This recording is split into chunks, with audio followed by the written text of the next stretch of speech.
Thanks, guys. And we do begin with a Fox News alert. There is a bombshell new CBO report that finds Obamacare will be much worse for the economy than previously predicted. Welcome to HQ. I'm Allison Camerata. I'm Bill Hemmer. Nice to see you, Allie. The effects over the next decade will be substantially larger than estimated, nearly 3 times larger.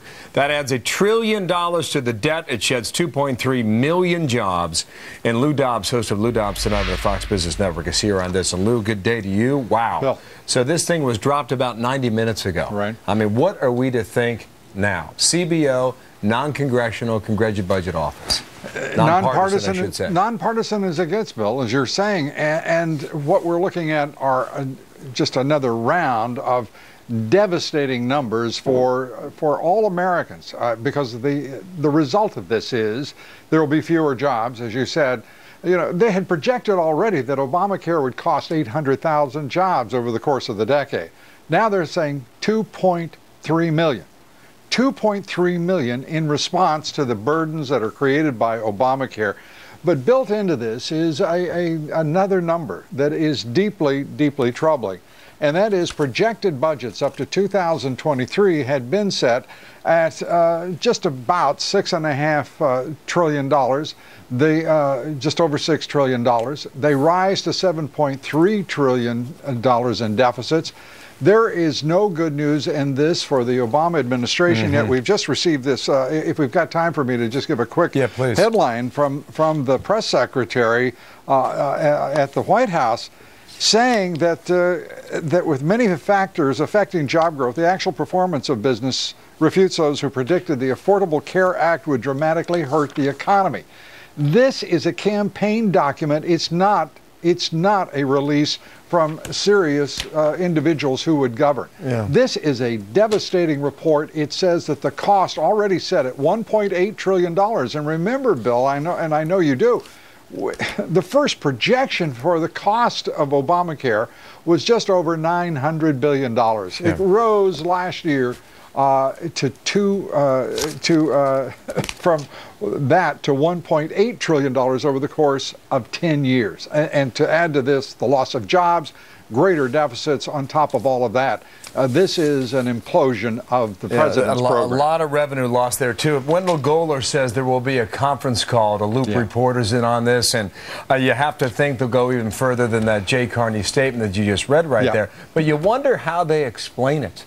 Well, this campaign document is not going to... The president has lost so much credibility, and there's no other way to express this on affordable care. All of the misrepresentations about Obamacare, putting out a campaign document like this only adds to the problems. It does not alleviate concerns. There is only one response that seems to me to be reasonable, and I'm speaking here as an independent and one who's deeply troubled about this program, as are millions of Americans. It's got to be fixed. Yeah, for the Republicans now on the right, this has to add for them a stronger argument for repairing or outright replacement. Well, I think we're going to see outright replacement, but it's going to be outright replacement for a lot of Democrats because, Bill, in addition to this, we're dealing with the issue of millions, perhaps tens of millions of cancellations of employer policies, health care insurance policies, as a result of the ACA, the Obamacare, that will occur just before the November midterm elections. This is just another rock on the backs of Democrats. You know, to that point then, you know, with the politics and these folks running for re-election, especially on the Senate, as you point out, from red states, it's a tough thing to shake. Yeah, absolutely. Lou, thank you. We'll see you later tonight on Fox Business Network. Check out his new book, too, Upheaval. Thank you, Lou. We'll see you soon. Thanks, Bill. All right, Allison. All right, Bill, let's get reaction now from Capitol Hill. Joining us is California Congressman Darrell Issa, chairman of the House Oversight Committee. Congressman, thanks so much for being here. What is your reaction to this newly released CBO report that paints a much more dismal picture of the effect that Obamacare will have on the economy? Well, I think this is a much more accurate picture. You know, CBO originally said this was going to be budget neutral. It bought into a lot of assumptions that healthcare costs would go down, that medical, you know, all these good things would happen. But in fact, as the rollout begins and you're beginning able to score the actual effects, you're now realizing this is a job killer. You know, the $1 trillion is an incredible amount of money, and the American people can't even fathom that much money. But 2.5 million jobs, all you have to do is figure, I'm going to be one of those 2.5 million, and you can really feel the effects. And, you know, and when we score the cost, we don't score the cost as 2.5 million people being on welfare. We score a loss of economic activity.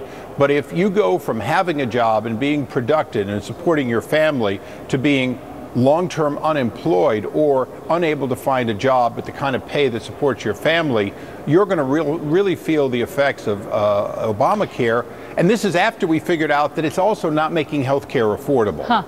And Congressman, as you said, the CBO has now, today, says that we will lose 2.5 million jobs over the next 10 years as a result of Obamacare. And the way they figure it out, the thinking is that employers will offer fewer full-time jobs and that people will be more inclined to leave jobs that perhaps they're not crazy about because they believe they'll be covered by Obamacare. So you used to have to stick with your job to get health care, and now that will no longer be part of the calculus. But doesn't this beg the question? The CBO said 800,000 jobs would be lost. How did the CBO get it so wrong? Well, unfortunately, the CBO, which is a nonpartisan organization, had to work with the assumption, had to make assumptions based on what they told were going to happen. Now, 2,400 pages, 2,400 pages get thrown together at the last minute after the score was in, and then 70,000 and counting pages of new regulations. What the CBO is able to do now is look at the law as it is and find out it's very different than what then Speaker Pelosi said was going to happen. There were lots of things they said would happen that won't happen. And quite frankly, there's other surprises yet to come. As we see that, in fact, this is a big increase in Medicaid, where it's all your taxpayer dollar being spent. It's going to be a problem. I was at lunch just a few minutes ago with my colleagues, and we were talking about the fact that at some point people are going to realize that we tax medical devices, and the assumption that was in the bill was that the cost of medical devices wouldn't go up, even though we're adding a tax to these devices. Everyone knows if you tax something, it's going to get passed on to the consumer in the way of higher cost for the stent, for all these medical devices we rely on to save your life and improve your life. So, is there a problem with Obamacare that is now costing millions of jobs and trillions of dollars? Yes.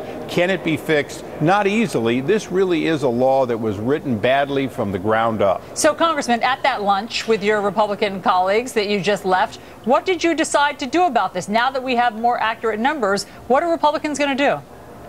Well, Republicans, of course, have tried to repeal this law. We've tried to repeal portions of it. Certainly the medical device tax is one where it makes no sense at all to tax people on the theory that you will pay for health care by taxing health care.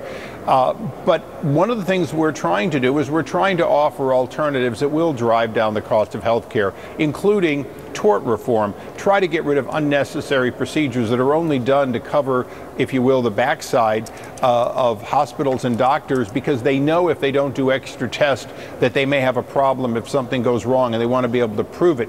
So there are some things we can do to reduce cost, but at the end of the day, the Affordable Care Act, as it was known, is not affordable. It's not providing affordable care, and it's costing now millions of jobs in the near future. It's already slowed economic activity. To a certain extent, you really do have to be willing to dramatically reduce what was in the law. It doesn't mean that people with pre-existing conditions can't have something taken care of, or that your 26-year-old child can't still be covered. But let's be honest, those things cost too. They were not free. They are part of the reason that people's health care costs are going up. The fact is, each of these things has to be honestly talked about to find out if people want to pay for it. As you know, 62-year-old men do not want to pay for maternity care, and yet under the current law, that's part of the scheme. There's a lot of those things that if Congress is allowed to act, we can act. But until there's an intervening election, until next November, it's pretty clear the president's not budging.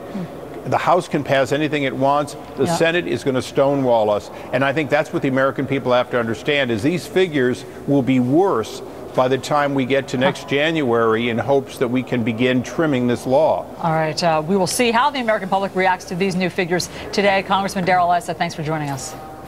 Thank you.